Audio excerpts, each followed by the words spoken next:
Ask मुफ्ती तारिक मसूद। नाजब कमाल Calcutta India से, क्या किसी भी मसलक के इमाम के पीछे नमाज पढ़ना सही है? सही है, बशर्ते कि वो तौहीद परस्त हो और दीन के बुनियादी अकीदों का इनकार न करता हो। तौहीद परस्त का मतलब या रसूल अल्लाह मदद, या अली मदद ये नारे ना लगाता हो, कब्र परस्त ना हो, कब्रों से दुआएं मांगने का कायल ना हो, नबी सल्लल्लाहु अलैहि वसल्लम को हर जगह मौजूद हाजिर नाजिर मुश्किल कुशा ना समझता हो। ये बुनियादी अकीदे तौहीद। इसी तरह ख़त्म नबूवत का मुनकिर ना हो। तो ये अगर बुनियादी अकीदे उसके दुरुस्त हैं तो फिर किसी के पीछे भी नमाज हो जाती है। अलबत्ता अपनी मर्जी से इमाम जो है फासिक आदमी को नहीं बनाना चाहिए, नेक लोगों को इमाम बनाना चाहिए। लेकिन बहरहाल कोई भी इमाम हो और अकीदा उसका बेसिक बुनियादी अकीदे जो इस्लाम के हैं वो दुरुस्त हो तो उसके पीछे नमाज हो जाती है। मोहम्मद आशिक, बिल्ली के झूठे पानी से इस्तिंजा करना कैसा है? बिल्ली अक्सर लोटे से पानी पीती है, इसके क्या हुक्म है? बिल्ली का झूठा पाक होता है, वुजू भी कर सकते हैं उससे, तो इस्तिंजा क्यों नहीं कर सकते? अलबत्ता ना करें तो ज़्यादा बेहतर है। पाक है, बहरहाल हदीस से साबित है उसका पाक होना। मुफ्ती साहब, मैं एक हाउस वाइफ हूँ, माशाल्लाह माशाल्लाह बहुत ही मसरूफ़ रहती हूँ। क्या मैं हर नमाज में सिर्फ फ़र्ज़ पढ़ सकती हूँ? क्या यह सही है? नहीं, सही नहीं है।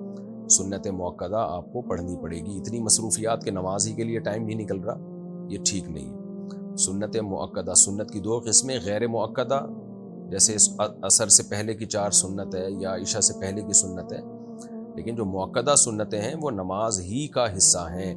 नमाज का हिस्से का मतलब ये नहीं कि उनको नहीं पढ़ा तो फ़र्ज़ नहीं होगा, फ़र्ज़ तो अदा हो जाएगा बहरहाल।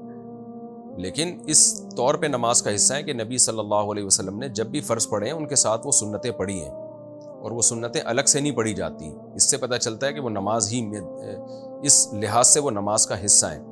मिसाल के तौर पर आपने फजर की नमाज अगर नहीं पढ़ी, अल्लाह ना करे, तो इशराक पढ़ने से इशराक हो जाएगी। लेकिन अगर फजर की नमाज आपने नहीं पढ़ी तो फजर की 2 सुन्नतें पढ़ने से 2 सुन्नतें भी नहीं होंगी, क्योंकि वो तो फ़र्ज़ के वजह से हैं। ज़ोहर की 4 सुन्नतें आपने ज़ोहर के फ़र्ज़ पढ़े, 4 सुन्नतें नहीं पढ़ी, तो फिर 4 सुन्नतें आपने ज़ोहर की 4 सुन्नतें पढ़ी और 4 फ़र्ज़ नहीं पढ़े, तो वो 4 सुन्नतें भी नहीं होंगी, क्योंकि वो तो ज़ोहर ही की ताबे थे, ज़ोहर की वजह से हैं। तो पता चलता है कि ये जो 4 सुन्नत ज़ोहर की और 2 सुन्नत और मगरिब की 2 सुन्नत, ये इसी की वजह से हैं। जी, नमाज के साथ नबी ने हमेशा पढ़ी हैं। तो नमाज की तकमील जब ही होगी जब ये सुन्नत मुअक्कदा भी उसके साथ पढ़ी जाए। हाँ, कभी बहुत ज़्यादा थकावट हो, कहीं जल्दी है या कुछ एक्स्ट्रा ऑर्डिनरी कोई थकावट हो रही है तो फिर छोड़ी जा सकती है, लेकिन छोड़ने का मामूल बना लेना ये बिल्कुल ठीक नहीं है। क्या वुज़ू किए बगैर कुरान का तर्जुमा पढ़ सकते हैं? क्या नल से वुज़ू करते वक्त जो पानी ज़ाय होता है इसका हिसाब देना होगा? जी, तर्जुमा कुरान का बगैर वुज़ू पढ़ सकते हैं। जब तिलावत बगैर वुज़ू के कर सकते हैं तो तर्जुमा क्यों नहीं पढ़ सकते? अलबत्ता कुरान मजीद को बगैर वुज़ू के हाथ लगाना जायज़ नहीं है। बाकी नल से वुज़ू करते हुए जो पानी ज़ाय होता है इसका हिसाब देना होगा। जी हाँ, बिल्कुल भाई, नल से भी पानी ही निकल रहा है ना, धुआं तो नहीं निकल रहा। तो वो भी पानी है, और कोई भी नेमत अल्लाह की जब आप ज़ाया करेंगे तो उसका हिसाब देना होगा। लोग क्या करते हैं, नल खोल के बैठ जाते हैं, उसके बाद आस्तीनें चढ़ा रहे होते हैं, ये कोई तरीका तो नहीं है। फाजिल साहब ने पूछा है, मुझे चिकन पॉक्स हो गई है, इससे शिफा पाने के लिए कोई दुआ बता दीजिए, और क्या इस हालत में नमाज पढ़ सकते हैं? मैं दुआ करता हूँ अल्लाह ताला आपको शिफाए कामिल आजिल अता फरमाए। अब दुआ यही है, यही दुआ आप भी पढ़ लिया करें, अल्लाह मुझे शिफा अता फरमा, अस्अलुल्लाहल अज़ीम रब्बल अर्शिल अज़ीम अन यशफियहू। आप अन यशफियनी ये अल्फाज पढ़ा करें, अस्अलुल्लाहल अज़ीम रब्बल अर्शिल अज़ीम अन यशफियनी, ये दुआ पढ़ा करें।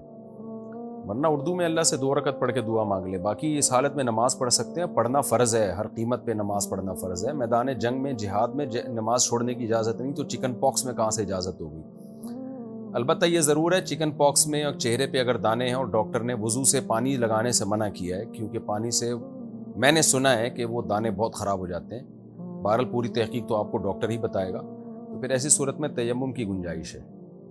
जादू और नज़र से बचने के लिए क्या सूरह बकरा रोज़ाना पढ़ सकते हैं? जी बिल्कुल, सूरह बकरा रुक़िया हदीस से आता है। रुक़िया कहते हैं जो भी शयातीन और जिन्नात से हिफाजत के लिए।